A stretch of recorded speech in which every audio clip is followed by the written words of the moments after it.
Hi everybody, it's me, Sherry from Sherry Jones Designs. In today's video, I'm going to show you how I made my cute yellow tunic. So you get a t-shirt or any top, you can actually use any top, and you're going to want to cut it about an inch beneath the sleeve. I've had this tunic for 4 or 5 years, so it's quite old and worn out actually.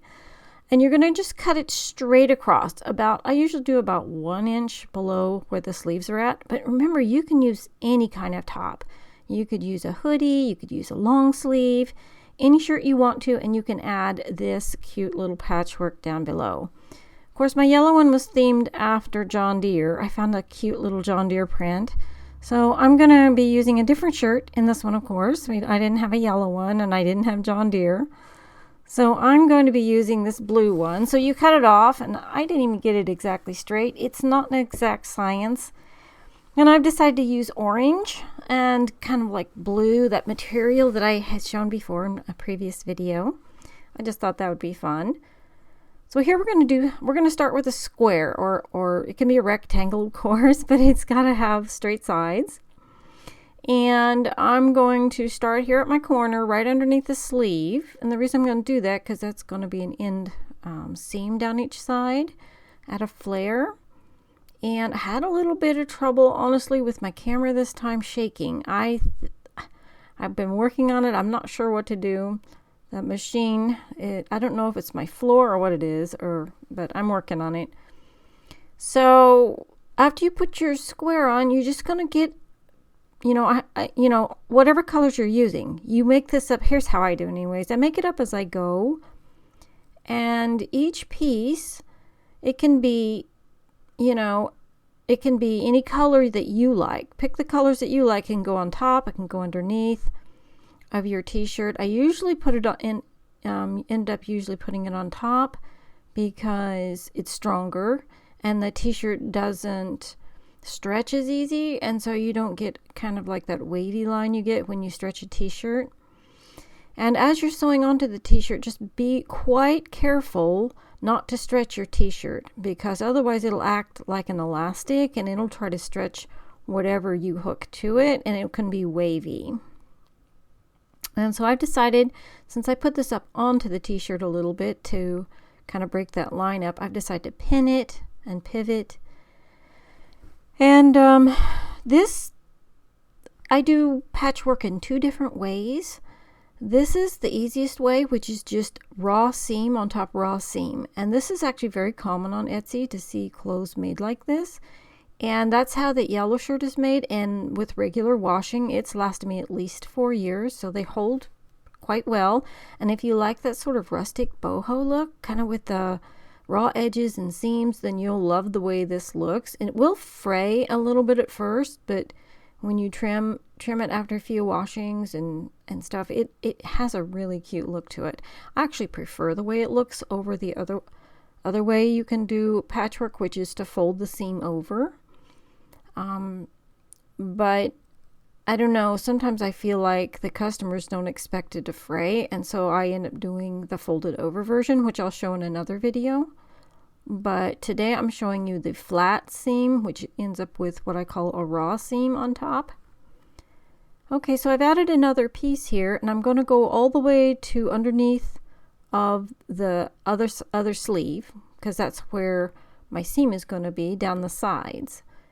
And I'm just going to add a little piece here to get to that seam that I'm going to trim off. You could continue all the way around, but it'll be very straight on the sides, and I wanted a little bit of an angle. So I'm adding another piece here. And your pieces could be little, they could be big. And notice how I keep making it really flat as I'm sewing. You could, if you're very uncomfortable with doing this at the machine, you could pull it off and pin it each time and then come back and sew it. But I've done this enough. I'm very comfortable at my machine. And so here I am again, making sure it's flat, and I'm just laying one over the other. I'm not folding anything under. I'm not doing like a French seam or anything like that fancy. And now, once I get my first pieces across, and I'm going to start adding pieces, what most people you see them do is they put it right there. But that is not what I do. And this is why mine sells really well. is instead you're going to come back up and over, and it breaks up the seam lines, and it just makes a real eye appealing effect. You do have more trimming. It is more work. Yes, this is true, but it's so pretty when it's done. It's absolutely worth it. I have done entire coats and things like this, skirts, just anything. You can actually make this ahead of time. Like if you just, you just feel like you're brain dead and you don't want to do anything, too mentally tedious. This is a great way to just put on like YouTube or some kind of thing, TV or something, and just sit down and make fabric. Take your scraps and just make pretty fabric this way that you're going to later on cut into pieces that you're going to use. And so here I'm again making sure I'm eyeballing this and just making sure I'm flat and as square as I can get it, and trimming as I go. I try to trim the best I can as I go because your sewing machine will eat the thread up from the backside, but I'm always either having to rethread or something. Okay, so here we're still on the front, and we're not doing any side seams. And again, you just flatten it out, and you're just sewing one fabric on top of the next with a raw seam, with a raw edge. And that's one of the reasons I use zigzag, because it holds it really well. I still haven't had anything come apart in a washing machine, and I've had garments made this way for at least 4 or 5 years with regular wear. So it does hold, and there are actually a lot of old-fashioned quilts and things made like this, where they just put one fabric on top of another. And so that's what you just keep doing. And I had to cut out a lot of the sewing, like I said, because of the shaking. I almost didn't use this footage, but I thought, there's so much information in it. I hate to just throw it away. Now here I'm trying to make a decision on, let's talk about color and balance. For me, I noticed the prettiest patchwork is sort of a light, dark, because you got to make the colors, like to make it really pretty and make the colors pop. If you just have all light in one area or all dark in one area, for my eye anyways, it just isn't as pretty. And I started to put this piece on here, but I noticed that where the buttons are at, it's quite thick, where the button holes are at.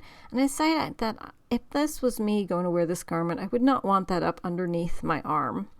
So I'm thinking about that, and I decide, no, probably not. So I go ahead and change direction here. And this is the thing with this type of patchwork. You have to kind of decide as you go. And it's great for using up your little pieces. And that's why I just put them in bins of color, like my blues, my oranges. And then I decide ahead of time, this garment's going to be yellow, pink, and green, and that's what I would pull out. And so it does help to have your colors, your little pieces organized if you're going to do patchwork. You can just do multicolored and just have everything in one thing and just go light, dark. I've done that before, and that's a great way to get rid of just a ton of scraps. You just start going light, dark, until it's a great way to use it up. And let's say you have a shirt that it was a great shirt, maybe you even just bought it brand new and you spilled spaghetti down the front.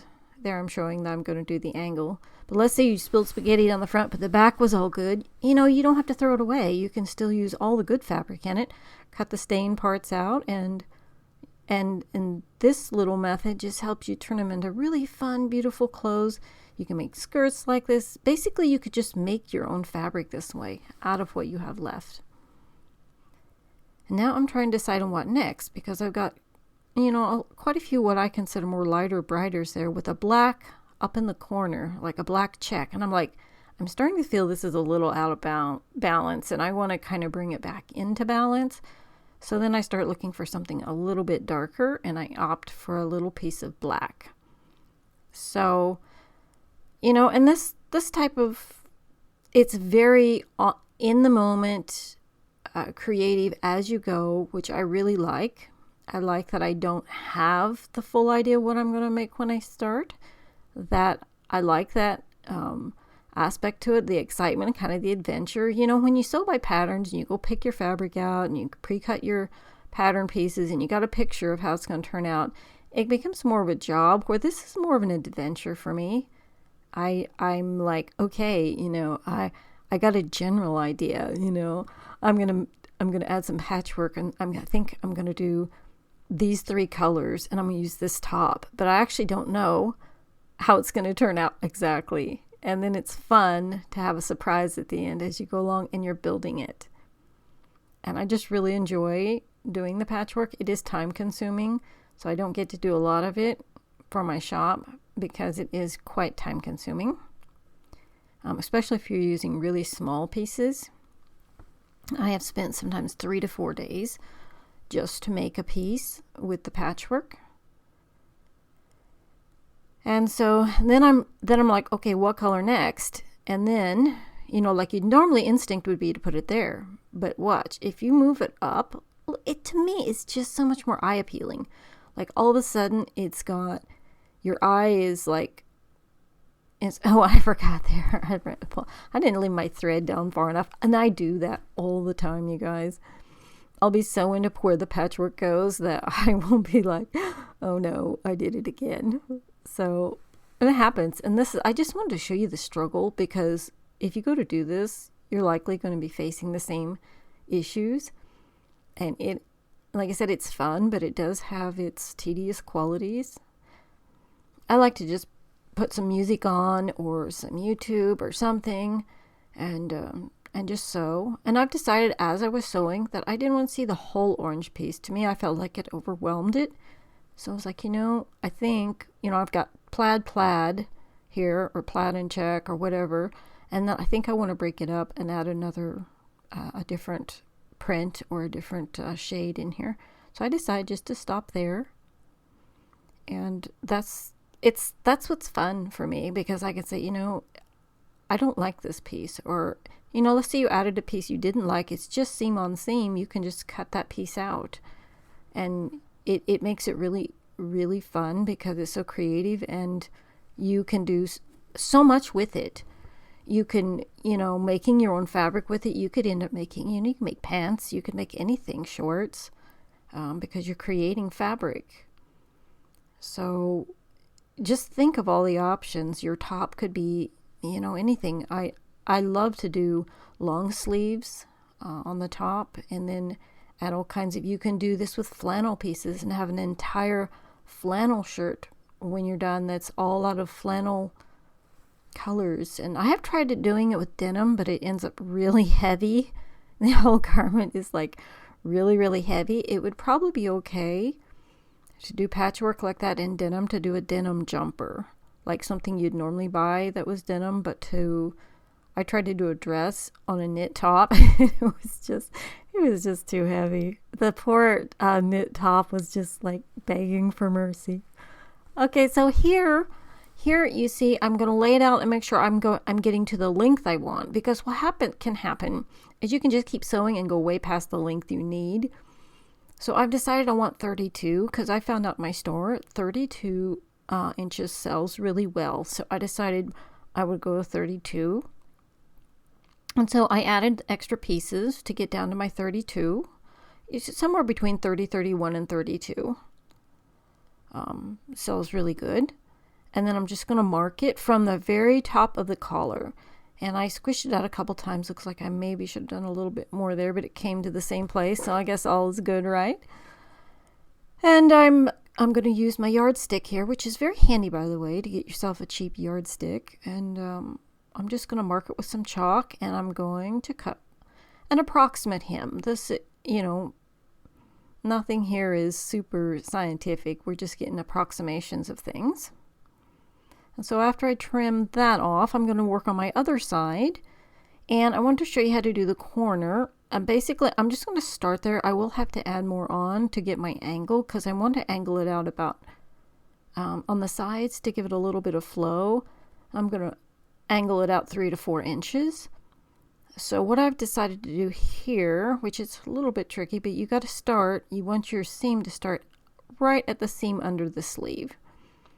And so I'm going to get it as close as I can, tuck it in there, and then just start doing the same thing that I did on the front. I'm just going to do that now on the back, making it up as I go and being very careful not to stretch that t-shirt. Like, you don't want to be pulling on the t-shirt and then have your fabric on top, because you'll be sorry you did. You'll have to seam rip it out. It'll just wave like an elastic. And knit is that way. Knit's a little bit tricky to work with because of that. But once you learn about how to not pull it and when to pull it, there are times you actually want to pull it if you're putting in a rib collar, but we're not doing any of that today. So yeah, I got so many requests to do this top that I went ahead and did it, even though it's a little bit more complicated than what I would have liked to have shown as some of the beginning videos. I will be making some that are a little bit more simple to make. And I also want to show the other method that I do on patchwork, which is basically folding the seams over as you go to put them on. And it is a little bit harder to do, but when you wash it, you don't have any fraying, but you still get the cute look. So just keep adding your pieces on and being careful not to stretch your knit. And I'm coming up here to my corner, and right there, see, I pointed to make sure you stop there at that corner. If you go over your corner, which I actually did on one of these, and I show, what you do is you just seam rip it back when you go to sew down. And yeah, it's not hard. It's not hard, and it's a great way to use up pieces. You can, and I will suggest when you collect your pieces, don't just do piles. Lay them flat, so when you go to sew, you don't have them all wrinkled. It's harder to sew wrinkled fabric. So, and another thing that I have done before is when you get done with your scraps, cut them all into relatively square shapes, and they are pre-cut. And you can just grab one, sew it on, grab another one, sew it on, and you don't have all the trimming in the moment. And especially if you're just making the fabric, just making yards of fabric this way. What you can do is pre-cut them into squares. I put them in a great big open flat tub and set them beside me. And then you can just take them and, take each piece that meets your eye and sew them up like you need to do. But see how I overlaid them again? And you always want to make sure it's flat as you're sewing, because if you sew it and there's a buckle, it's going to be there. You're going to have to seam rip. And so I just wanted to give everybody a really good view of how you put this together. And see again how I offset my seam. I didn't put it just directly on top of the other one, because you want that overlay. You want it to look, to me, that's what patchwork looks like. When I was a little kid and we had our storybooks, and I would read stories, the patchwork, when you saw a pair of jeans or something, patchwork overlaid other things. Like, it didn't just have square to square to square to square. That's how you make some quilts, but that's not how I would see patchwork on clothing. And I think in my mind, what I was looking for was the patchwork you'd see like on like the knees of jeans, or like they'd put on the elbow, like a sleeve. Now here I wanted to show you this because I have a gap, and here's what I do is I just put a piece over it and keep it flat. If you keep it flat, you can get away with this, and you just keep going, and it gives it such a neat look. You don't see in a lot of other people that do their patchwork, they just do corner to corner, and it doesn't look right. Or you'll see, I saw this one the other day on Etsy, you'll see like a great big piece of fabric and they put a square out in the middle of it, and just one square, it's not interesting to the eye. You look at it and it just doesn't, it's not as interesting. So by breaking it up and by offsetting, you make a beautiful piece of sort of geometric artwork, really. And by going light and dark and light and dark, and don't worry so much about even if the color is right. If you go light dark, it'll pop. It'll just, your eye will be really pleased with what it's seeing for some reason. At least mine is. I know we all see things different. And if you're making it for yourself, make it the way it's, that it makes you happy. Make it the way that it pleases, the way your eye looks, when you look at it. And, that's the way to be, I think. I think we just worry too much about what other people think of us. And I found out in life, if you're happy with yourself, most people are happy and okay with it. It's when you're not happy with you and they know you're not happy, then they feel like they have to make you happy with you so they can be happy too. And I don't know why it works that way, but I noticed that as I got older. So, okay, here we go. And now that I cut the one side, so now I have something to follow. It's not perfect. I'm kind of just straightening it as I go. But I'm like, okay, so that's the length I kind of want. And so I'm trimming it off.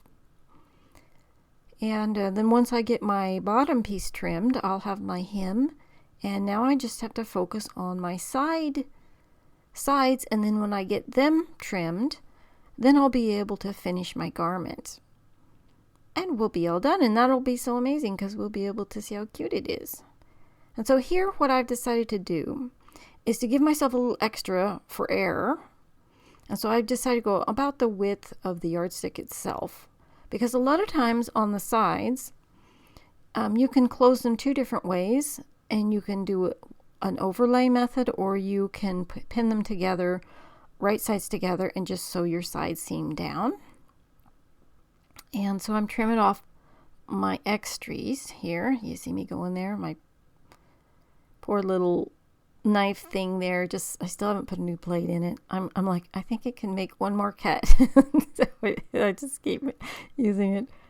So to get my other side, what I do is I just fold it over so I have the same angle as the other side. And then we'll just trim that side off. And that way, you don't have to measure or make it complicated. You can just fold it in half and trim your other side. And yeah, and there's my elbow. Oh my gosh, me and the camera, it jiggles so much. I was threatening to mount it on the ceiling, though I don't know how to do it. And see, I noticed I had a piece missing, but no big deal. We'll put it in and trim it off. Okay, and now I'm going to show you how I trim the underneath side. We could leave all the strings and have happy customers giggling, right, as they get tickled, but I try to trim them all off. I don't always get all of them off, but I try. And I found out that if you don't trim the back side, it won't lay as nice. Like, it doesn't lay down as nice.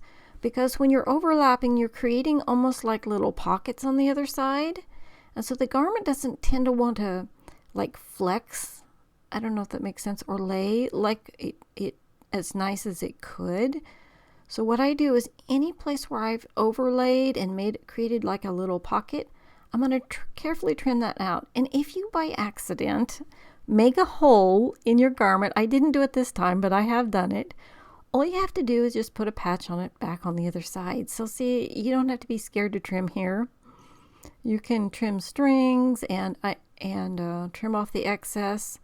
And here I've decided to leave the black excess under there because it was actually part of like the button thing of the shirt. But I decided to trim the excess off above it. But that's what you do. You just keep doing that until you get all the strings off. And then it looks like this when you're done, which is fairly neat. And now we're going to figure out how we're going to close the sides. And for this, my favorite method, this is one way. I'll just say this. This is one way. Is you can match them like this, like how you cut them, and you can just sew straight down it from the corner straight down. Which I have done that before. But the other method that I decided to use on this one, because we have the raw seams, I decided to make it also raw seam to kind of blend in with the rest of the garment. And so at this point you would pin it. You would pin it down where you want it, and you're going to sew that in place like that.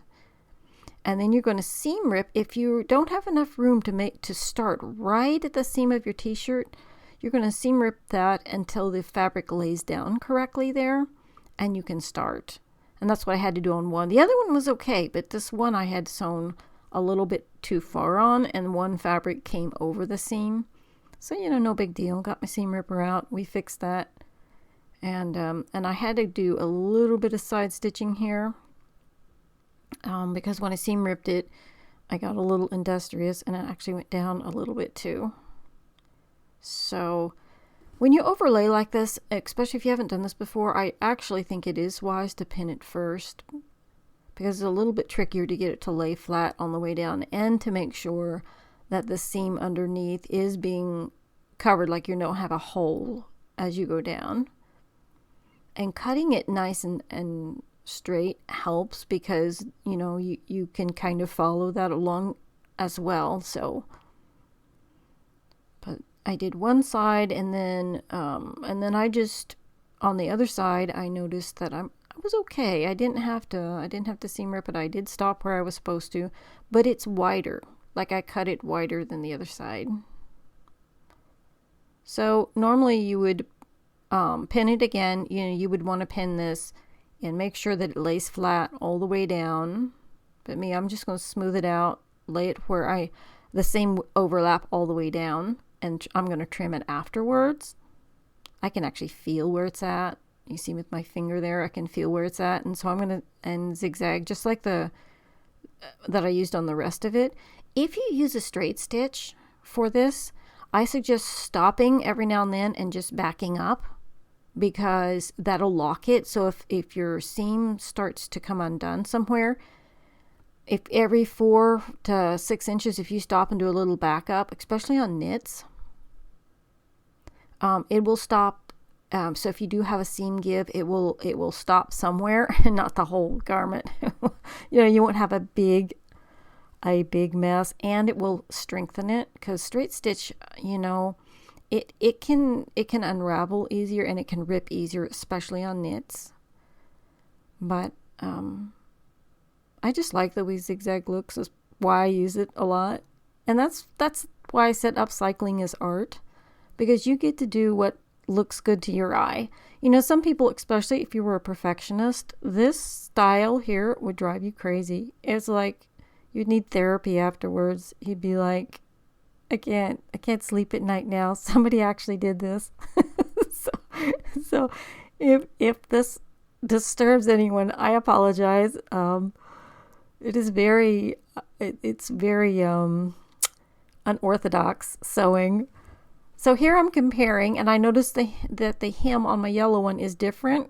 It actually goes up. So if you want to make it like the yellow one, you would actually want to move the hem up at the sides. But I decided I actually liked the way it looked, and here it is. I had put a couple pockets on it, and I thought it turned out really cute, and I love the way it looked. So I appreciate you guys watching. I can't believe how many subscribers I got. Thank you so much for everybody for liking and sharing. And until next time, bye-bye. Have a great day, evening, morning, whatever. Thank you guys so much.